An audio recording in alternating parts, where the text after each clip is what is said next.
con una subida de un poquito más de medio punto porcentual en el conjunto de Europa. Falta la mirada a Estados Unidos, aunque en futuros viene con una caída del 0,3 Estados Unidos. Hoy no habrá referencias allí por el 4 de julio. Está con nosotros en esta tertulia para analizar megatendencias y regiones también para esa inversión Borja Guiar Suárez, Sales Director Iberia de Amiral Gestión. Borja, bienvenido. Muchas gracias, Antonio. Nos acompaña también Gabriel Simón, Sales Director Iberia de Columbia Threadneedle. Gabriel, bienvenido. Buenos días. Y también Óscar Esteban, Director de Ventas para España y Portugal de Fidelity. Bienvenido, Óscar. Muchas gracias, buenos días. Megatendencias en la mirada del inversor como fórmula perfecta en el medio plazo para lo que pueda venir, y regiones, Óscar, ¿dónde se puede poner el foco en este momento por parte del inversor? Bueno, si hablamos de megatendencias, la verdad es que hablar del tema regional no precede, porque es un tema más global y un tema mucho más transversal a nivel sectorial. Pero sí que es verdad que hay megatendencias, como el tema de la demografía, que incide sobre todo en el crecimiento poblacional y el crecimiento de la clase media en una región que es la asiática, para poder ver allí donde hay las oportunidades. Pero desde el punto de vista regional, cuando hablamos de macrotendencias, tenemos que dejarlo de lado y pensar en la transversalidad. Gabriel.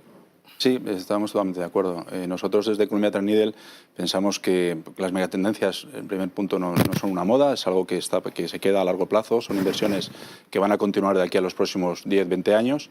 Y vemos muchísimas oportunidades, por ejemplo, en el sector de tecnología con respecto a semiconductores. Creemos que ahí hay una tendencia, una gran demanda a medio y largo plazo, y sobre todo estás teniendo exposición a tecnología con valoraciones más atractivas, ¿no? Y estoy de acuerdo con Óscar que es mucha inversión transversal en todos los sectores. Hay que tener en cuenta que la tecnología y los semiconductores, que básicamente son chips, pues se les afecta a prácticamente todos los sectores de inversión, cosa que hace unos años pues era un poquito más con el ciclo, ¿no? Ahora digamos que es una inversión un poquito más estable, no está tan ligada al ciclo, y creemos que esa tendencia, como digo, va a continuar a medio y largo plazo. Borja. Pues sí, al final estoy totalmente de acuerdo. Al final, si hablas de megatendencias, tienes que apostar por una temática que sea global, que sea transversal a todos los sectores, a todas las zonas geográficas. Pero es verdad que si hablamos de regiones, como comentabas antes, José Antonio, lo que sí que vemos es que hay una región, en concreto Asia, que tiene unos vientos de cola, podemos decir, como es el crecimiento demográfico. A día de hoy el 60% de la población vive en Asia. Y así como el crecimiento económico, ¿no? Hay una estimación de un estudio de una consultora que dice que en 2050 habrá 3 países asiáticos dentro de las 5 primeras potencias a nivel económico, que son China, India e Indonesia.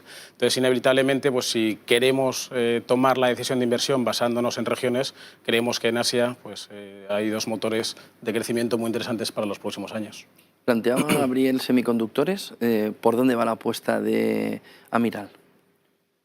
Estamos planteando más la apuesta por sostenibilidad, claramente, a nivel de megatendencias y transición energética. Tenemos pues estrategias muy relacionadas con la transición energética, no solo centrándonos en infraestructuras de renovables, sino en todo lo que está siendo mejorar la eficiencia energética de muchos instrumentos. Pues, por ejemplo, un ejemplo de una compañía que estamos mirando a día de hoy es una compañía que está desarrollando las neveras de los supermercados que generan un menor consumo energético, y la idea es pues hacer un cambio a nivel estructural dentro de los supermercados. Vehículo eléctrico, por ejemplo, pues es otra también idea muy interesante dentro de todo lo que es transición energética o sostenibilidad.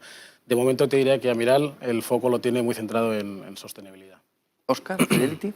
Bueno, nosotros cuando hablamos de megatendencias son varias las megatendencias que vemos, pero sí que es verdad que aparte de la demografía que he comentado antes, otra que también es, como decía yo en comentarios anteriores en otros programas, el tema del 5G y de la conectividad, que es, digamos, esa autopista que te va a posibilitar que en un momento determinado pues, las neveras puedan ser más eficientes, podamos efectivamente reducir las emisiones de CO2 a nivel global, porque los edificios pueden ser más inteligentes, etcétera, etcétera. Entonces, eso tema relacionado con la conectividad, que también va muy de la mano del tema de los semiconductores, nos parece interesantísimo.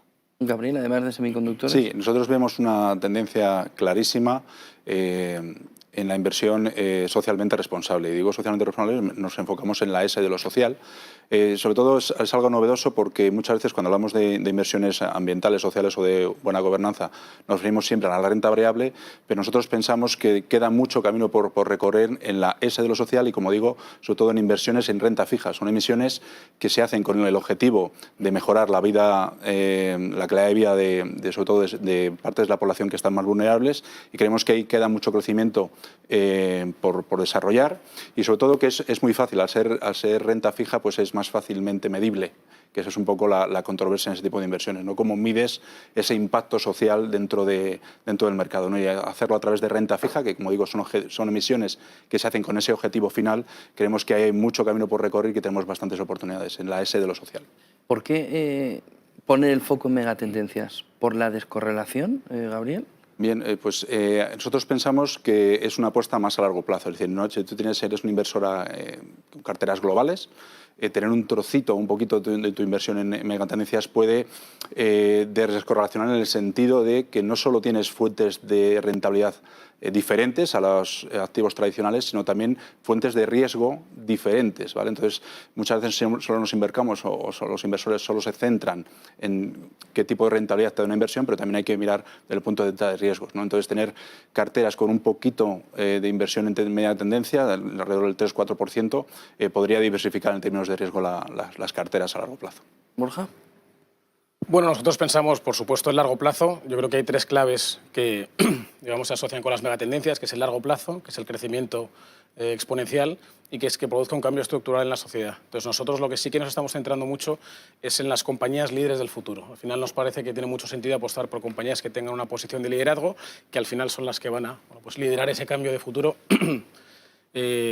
en cualquier sector, ¿no? Al final son, como decíamos, estas megatendencias son transversales a distintos sectores. Pues podemos hablar de digitalización, que lo encuentras presente en el sector agrícola o en el sector de consumo, pero siempre puedes ir aprovechando pues, las ideas que van a fomentar o que van a estructurar ese cambio de futuro. Entonces, quizás para nosotros el elemento clave va a ser ese cambio estructural de futuro y esa posición de liderazgo de las compañías. Oscar. Es un tema de descorrelación porque desde el punto de vista de psicología del inversor, el enfoque en el largo plazo y el evitar el ruido en el corto plazo que tenemos en el día a día te permite de una forma diversificar ese riesgo, porque no estás todo el tanto tengo que comprar, tengo que vender, sino que tú tienes una expectativa mucho mayor a largo plazo de un crecimiento que se va a producir por esa megatendencia, que va a ser transversal, que también va a hacer el cambio en la actividad social, etcétera. Y por eso, digamos que mantienes esa inversión durante más tiempo y así evitas ese ruido del corto plazo y, por consiguiente, menos volatilidad en las inversiones. Eso es una realidad. El contexto actual, además, centra que también el inversor institucional tenga que estar más centrado en las megatendencias para conseguir de verdad una rentabilidad y un cambio. Transición energética, etcétera, etcétera. También digitalización. Sí, es verdad que el inversor institucional, que hasta ahora era un inversor que hacía asignación de activos y estaba mucho en el corto plazo y en lo que estaba pasando en cada una de las zonas geográficas, se ha dado cuenta que incluir dentro de su temática de inversión todo el tema relacionado con las megatendencias, por ese efecto descorrelacionador que comentábamos, más de largo plazo, evitar en la medida de lo posible esa volatilidad que tienes en el corto, le ha permitido efectivamente centrarse en ese tipo de megatendencias para poder diversificar su cartera. Y es por eso por lo cual estamos viendo cada vez más inversores institucionales el estar mirando todo el tema relacionado con las megatendencias. ¿Borja? Sí, la verdad es que coincidimos. Yo creo que para ese concepto, ¿no?, que comentaba de asset allocators, ¿no?, que son los selectores de fondos a día de hoy, ¿no?, en muchos casos, pues al final el concepto de las megatendencias le sirve para construir una cartera haciendo apuestas muy concretas por sectores o por tipos de compañías que le pueden encajar muy bien en su perfil, generar esa descorrelación y una apuesta de largo plazo que le permita no tener que modificar en cada cambio de ciclo la estructura de la cartera, ¿no? Entonces yo creo que sí que te puede aportar esa descorrelación. En el entorno actual es verdad que no debemos olvidar que también puedes invertir en compañías muy concretas o en fondos sectoriales sin necesidad de apostar por una megatendencia, pero sí que pensamos que es un elemento pues muy interesante para los electores de fondos, así como hace quizás 15 o 20 años se hacían apuestas simplemente regionales o fondos de países. A día de hoy cada vez hay menos fondos país, hay menos fondos solo España, solo Francia o solo Alemania. Y la idea es más tener carteras globales, tener carteras que apuesten por sectores más amplios. Gabriel.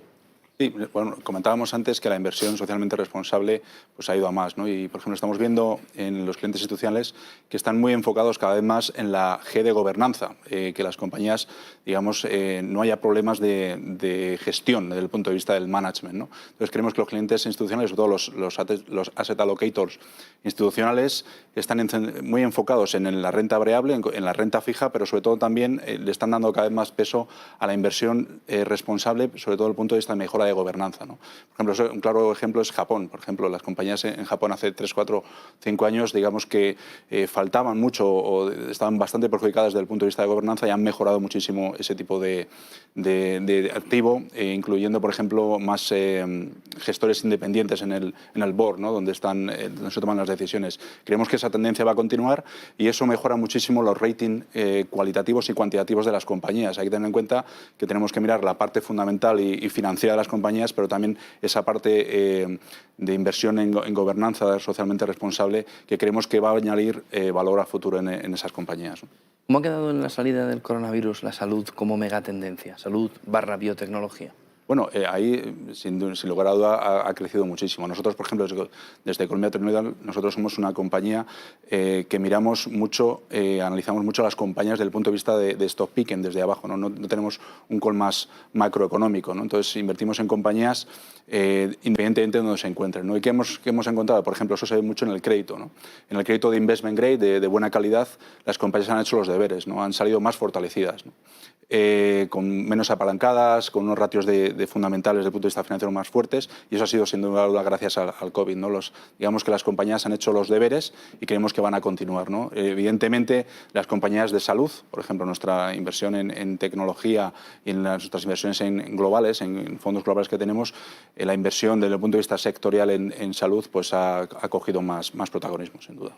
Óscar, salud, biotecnología. Bueno, nosotros lo englobamos dentro de la tendencia de la demografía. Estamos viendo un crecimiento demográfico principalmente en los países emergentes. Esos países emergentes que han visto que el COVID les ha afectado de lleno y que necesitan un sistema sanitario muchísimo más fortalecido. Pero claro, ese sistema sanitario no puede ser público, también tiene que ser privado. Se tiene que ayudar de la innovación, de la tecnología para ser más eficientes, y por eso también dentro del tema de la tendencia de la demografía vemos todo el tema relacionado con la sanidad, un factor muy importante en el cual se va a invertir y también en el cual uno, como inversor, se puede beneficiar. ¿Ahí la parte pública quiere ese apoyo de la parte privada? ¿Se está consiguiendo? Sí, poco a poco. Bueno, también se está consiguiendo porque el ciudadano medio en Asia está viendo que a lo mejor con la sanidad pública no puede llegar a todas aquellas necesidades que tiene, y por eso necesita también la sanidad privada. Y es por eso por lo cual estamos viendo en Asia, por ejemplo, el incremento de pólizas de sanitarias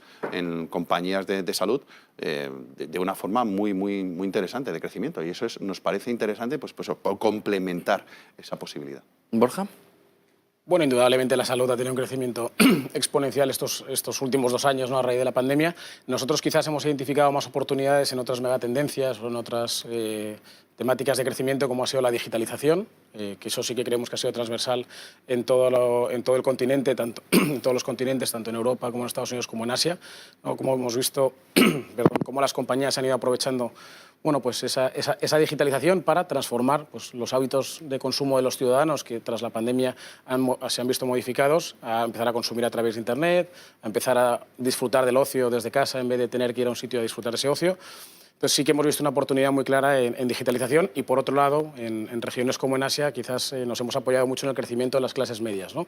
Estamos viendo cómo hay un crecimiento económico, como cada vez hay más gente accediendo a la clase media, incrementando ese gasto, y ese gasto se puede destinar a salud, se puede destinar a ocio, se puede destinar a distintos sectores, que nos parece muy interesante lo que se está viviendo pues, en Asia con ese crecimiento de las clases medias.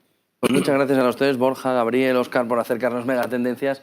Buen día, buena semana, buen negocio, que nos queda poco ya para el veranito. Vamos a ver si nos dejan un poco de tranquilidad.